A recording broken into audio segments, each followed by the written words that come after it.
Front and Center. A focus on important and significant developments affecting the lives of Filipinos, not only in the Philippines, but also those living and working around the world. Join us in Front and Center. Here on Radyo Pilipinas World Service. Good day, welcome to Front and Center, where we focus on developments in the Philippines, legislation that provides policies and directions that strives to promote a better economy for the country, issues that concern the welfare and well-being of every Filipino. All of these and more will be Front and Center. You can watch this program live on our Facebook page, that's Radyo Pilipinas World Service, and you can hear us live on our audio streaming at Evox PBS Receiver app. So join us for another edition of Front and Center with your host, Jerome Toledo. Front and Center. Here on Radyo Pilipinas World Service. Tensions between Iran and Israel continues to escalate as it enters fifth day. Last Friday, Israel launched a daring operation called Rising Lion on key military and nuclear targets across Iran to put a permanent stop to Iran's nuclear program. The Friday's attack was considered as a decisive moment in Israel's history, according to Israeli Prime Minister Benjamin Netanyahu. And Netanyahu vowed to step up its operation as long as it's necessary. And in return, Iran answered back and blocked many of the Israel's missiles entered Iranian airspace. And the Middle Eastern country considered that as an attack considered the attack as declaration of war and has responded with its own missile salvos, which claim at least 224 lives in Iran and 24 lives in Israel.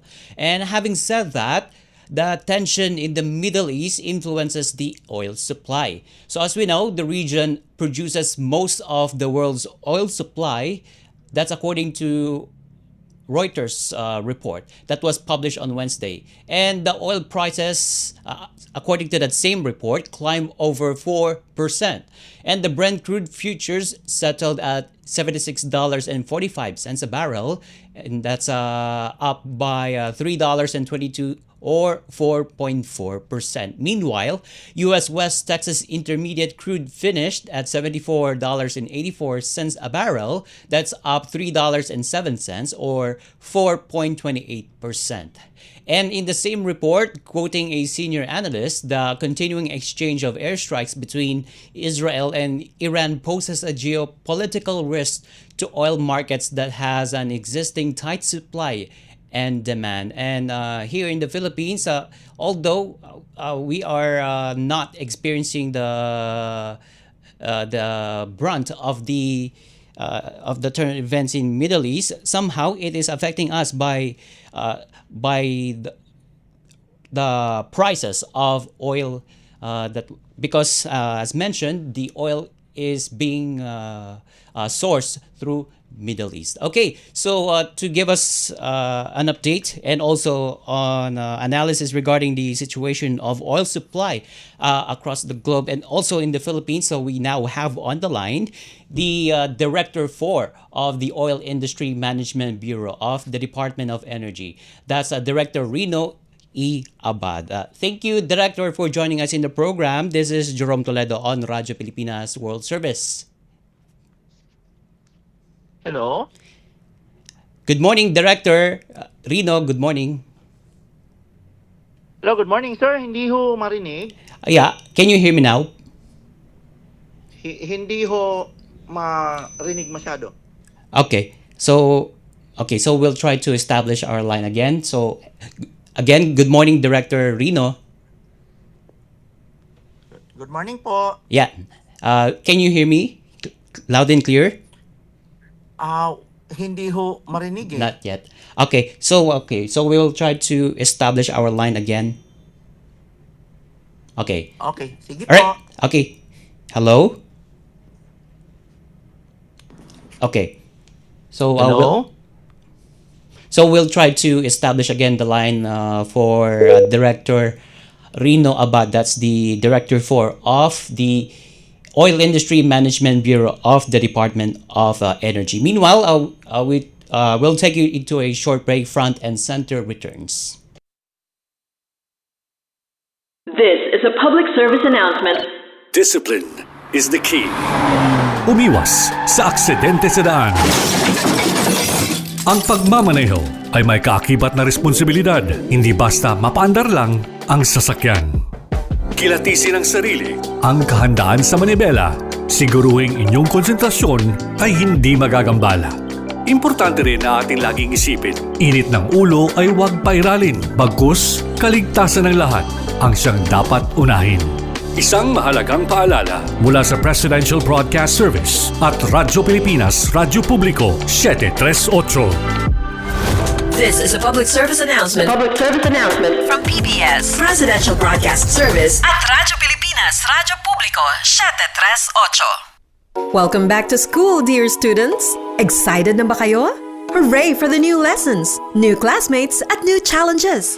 We wish you all the best this new school year. Have fun, pero syempre, stay focused sa studies at sama-sama tayo sa Bayang Bumabasa. Isang mensahe mula sa Presidential Broadcast Service at Radyo Pilipinas.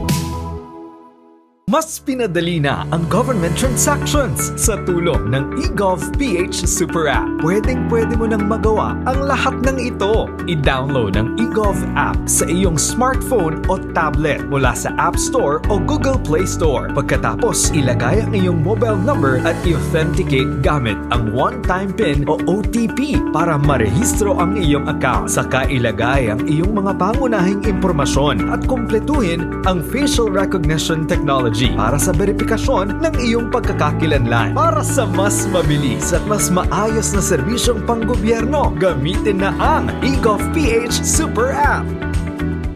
Front and Center. Front and Center. Here on Radyo Pilipinas World Service. Welcome back to Front and Center with me, Jerome Toledo. And earlier, we tried to establish our line with the Department of Energy regarding the oil supply situation because the Israel and Iran continues to exchange a barrage of missiles with each other, and that might affect the oil supply in across the globe. But here in the Philippines, what will be the effect of that conflict between Iran and Israel? So we now have on the line again the Director of the Oil Industry Management Bureau of the Department of Energy. That's Director Rino E. Abad. Director Rino, thank you for joining again in the program. This is Jerome of Radyo Pilipinas World Service. Good morning, Sir Jerome, here in the Philippines, and of course, good day to the rest of the world. Okay, so yeah, we know that oil prices may increase for the weeks to come, as mentioned during the beginning of the program, due to the conflict between Israel and Iran. So it's now marking on its fifth day, and also it may directly affect the price of the oil and gas. So how much is the estimated increase in oil prices in your monitoring, Director? Well, for the past 2 weeks, that's the impact, no? The immediate impact of the recent conflict. Of course, that's connected with the June 13, no? Yes. When the recent conflict started between Iran and Israel. And we've monitored the previous week from that, June 13, so June 2 to 6. That's the trading week before the conflict. And compared it to June 9 to 13 when there's the conflict now happening in June 13. And of course, as we move on this week, because that's also part of what we expect the impact period for this recent conflict. So what we've observed for the past 2 weeks, there has been an increase of around 4%, no? Of a little bit more than 4% for all petroleum products from gasoline, diesel, kerosene, and of course the Dubai crude oil. As we look at the crude side, around 4%. If you look at the equivalent amount in terms of US dollar per barrel, that will be amounting to around 3.53 US dollar and 50 3.5 US dollar per barrel. So that's the equivalent increase in a matter of 2 weeks Mm. for the impact as we I think the major cause of these increases is due to the conflict in Middle East. Uh-huh. And also that supports the article that was published by Reuters. So they reported that the oil prices climbed over 4%. Yes, yes, yes. That's and in any case, if we look at the Philippines, no, we had that experience of increase for this week. Mm. An average of around 1.7, 1.8 peso per liter for gasoline, diesel, and kerosene. Can you repeat that? What's the estimated price that may? The estimated the implemented increase as reflected now in that increases in the past 2 weeks, reflected in this week, Tuesday of this week, uh, amounted to around 1.7 to 1.8 peso per liter for gasoline, diesel, and kerosene. Okay, and that's clear. Okay, so how long we will be experiencing this upward trend on oil prices? Well, we have to look at the historical experience in cases like this. Well, the first scenario would be there's no expected oil supply disruption. Mm-hmm. So, Jerome, we have to to uh, n- um, ensure that this fact is available to our kababayans. No, Mm-hmm. to date there is no actual supply disruption.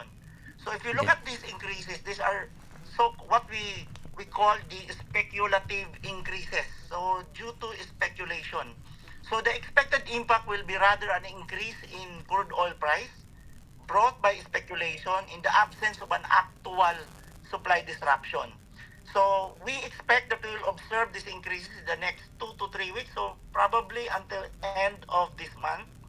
And then Mm-hmm. thereafter, the market will be expected to reflect the actual supply-demand balance. So if there's no supply disruption, the supply-demand balance is not affected, then uh, the market price will correct itself. Ano, at the level, we expect that it will go back to the level before the latest conflict. So that is, Mm, okay. if you look at the figure, that's around 68 US dollar per barrel, per barrel, Yeah. no? Sorry, 64 US dollar per barrel. Now it's around 68. As you mentioned, it increased by around 4 US dollar per barrel. But then again, for the next 2 to 3 weeks, we still be expecting an increase. So probably, in the experience before, when we have production cut of around 2.2 million, we experienced an increase March 2023 compared to the highest month, September 2023. That is a difference of an increase of around 15 US dollar per barrel. So now Mm-hmm. we are at 4. So if, 1.6 million barrels affected supposedly by Iran export compared to the 2.2 production cut of the OPEC Plus way back in 2023. If you consider them as comparative in nature, then we'll be expecting the worst case will be around 15 US dollar, but for now we're still at 4 US dollar per barrel increase. Okay. So just to reiterate to our viewers, so Director Reno, so there's no actual oil disruption, although Yes, there is uh, as we call it, price adjustments to yes, like to match or to compensate. yes, Is that correct? yes. Yes. So if you look at the if the impact is really on the price, not on the oil supply, because there's no actual supply disruption.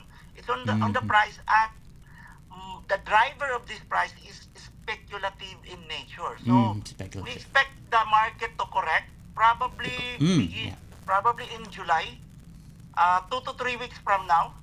It will happen as an impact to the market realizing there's no impact in the supply. Okay. Then we'll be expecting more than probably an additional 2 to 3 weeks more of increases. As Mm-hmm. I've said, when we have an experience in 2023, a reduction made by the OPEC, 2.2 million, the price went as high as around, with an increase of around $15 per barrel. Now we are at 4. This is the first week. The second and third and probably the fourth week, we will be still expecting an increase. Okay. But we hope it will not go beyond $15 per barrel. Okay. So and after that, of course, we are expecting the prices to go up because of the conflict between Israel and Iran in the next coming weeks, in the next trading. Yes, in the next probably 2 to 3 weeks. But then again, if there's no actual supply disruption, the market will realize itself that there's no problem in the supply. So we cannot keep on pushing the price up because ultimately no one will believe us anymore. These traders will not be able to justify the increases for that long, no? So it will still correct itself probably in July, just like what happened in 2023, as high as $93 per barrel, starting from 78 at that time before the production cut, and it went back.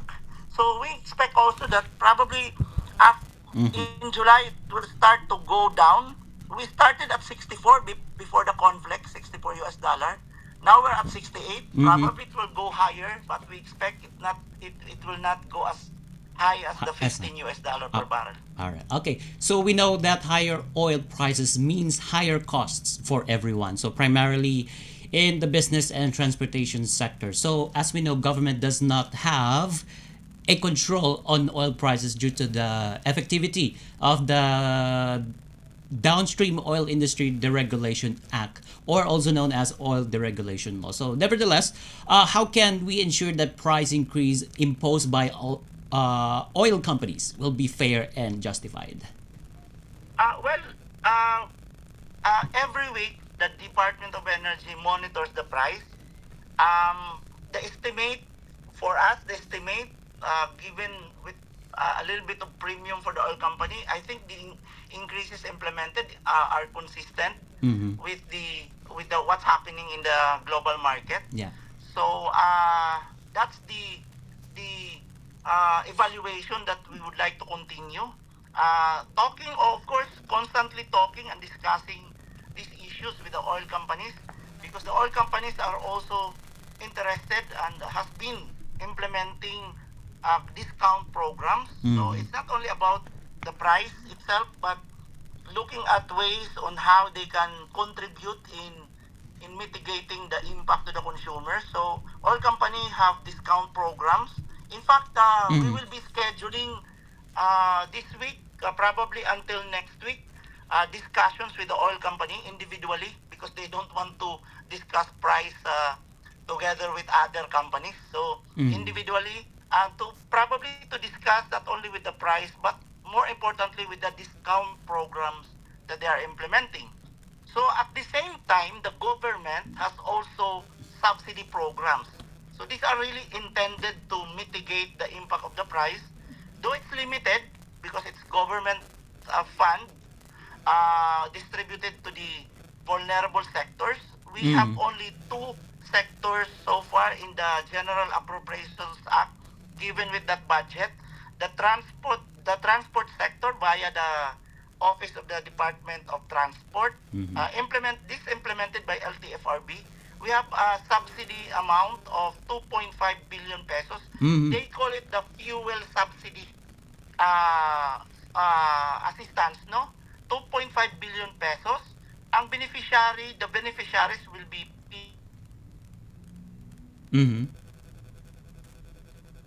Director Rino. Okay, so we'll try to establish our line again with the director of the Department of Energy. That's Director 4 of the Oil Management Bureau of the Department of Energy. That's Director Rino E. Abad. So we'll head into our short break again. So front and center will be right back as we establish our line with Director Rino Abad. Paliwanag mo sa tao na hindi totoo yan. Dahil ang totoo Yung totoo ang dapat ninyong malaman. Nagkalat sa internet ang fake news Ang o ginagawa mali ng at fake news, tinatapon niyo yung tao. what they are doing is creating panic. We say no. Yung pagkalat ng fake news. And some of it's dangerous. Sana iwasan po natin pagsispread ng fake news. At di magpapakalat ng disinformation at misinformation ang kasulukuyang administrasyon. Stop telling us fake news because you're wrong. Para sa totoo at mapagkakatiwalaang mga balita at impormasyon, Radyo Pilipinas. And now we're back here on Front and Center here on Radyo Pilipinas World Service with me, Jerome Toledo. And we now have the Director Rino Abad of the Department of Energy. Good morning again, Director. Go ahead, please. Jerome, good morning. As I was saying, the important programs now that the government should look into is the mitigating measures, and of course, what could be more important would be the direct mitigating in financial terms. For example, so we have oil company, the private oil companies implementing discount programs. So as I've said, this week until next week, we'll be discussing with the oil companies to ensure that these programs continues. And these programs probably would be enhanced more in times like this. So consumers could avail of this 1 to 5 peso discount on a per liter basis, especially to our PUVs, no?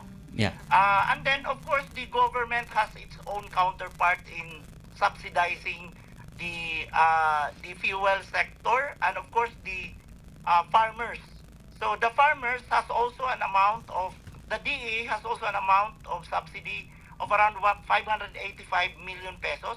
The target of this fuel subsidy would be the farmers, and this will be implemented by the Department of Agriculture. I see. The other one, as I've said earlier, but this one I have to continue the discussion. The other one is on the transport sector. Yeah. This is implemented by the DOTR and the LTFRB. This one is a bigger amount with an amount of around 2.5 billion pesos. And the beneficiaries of this fuel assistance amount, or what we call the ayuda, no, would be PUV, taxi, tricycle, and ride-hailing delivery services nationwide. So, ang target po nito, the target of these programs are nationwide in nature. So I hope the amount would be sufficient to at least mitigate the impact of the prices to these two vulnerable sectors, the farmers and the transport sector. Okay. So, Sir Jerome, we know that the funds are limited. The options are limited under the deregulated regime. But what is important is we ensure the supply, we monitor the supply, we ensure that the implementation is aligned with what's happening in the international market on the side of the oil company. And of course, we ensure that the monitoring of these subsidy programs of the government are actually implemented on the ground. Okay, so I'm down to a few questions, Director Reno, because we're running out of time. But anyway, I would like to ask this. So, do we, given that the disruption that it may cause in the future, in light of the developments in the Middle East, particularly tensions with Iran and Israel, do we have enough supply in the Philippines? Should the oil supply be disrupted? Well, our rule requires the oil companies to maintain a 15-day supply for refined products nationwide basis. So our monitoring for the gasoline, for example, we have days of supply available for monitored June 9 to 15 at 28 days.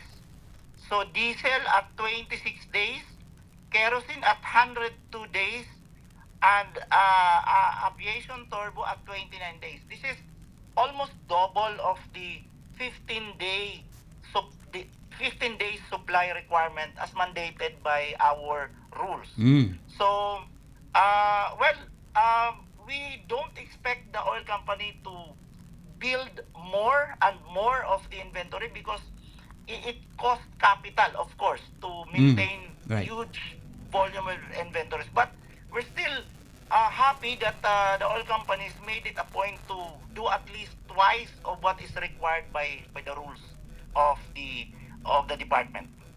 Okay, so rest assured, okay, as you mentioned that supply is stable. It's and at the same time there's no actual disruption, and there's nothing to worry about. But although we have to watch out for developments in the region, particularly on the side of the oil supply, Director Reno. Yes. For now, there's no actual disruption. If there is an actual disruption, Iran, the affected country, is just exporting around 1.5 million barrels per day. That's 1.5% of the global supply. So, Okay. we've had production cut before implemented by OPEC Plus way back 2023 of 2.2 million. So again, as I've said, the impact was not in supply disruption at that time.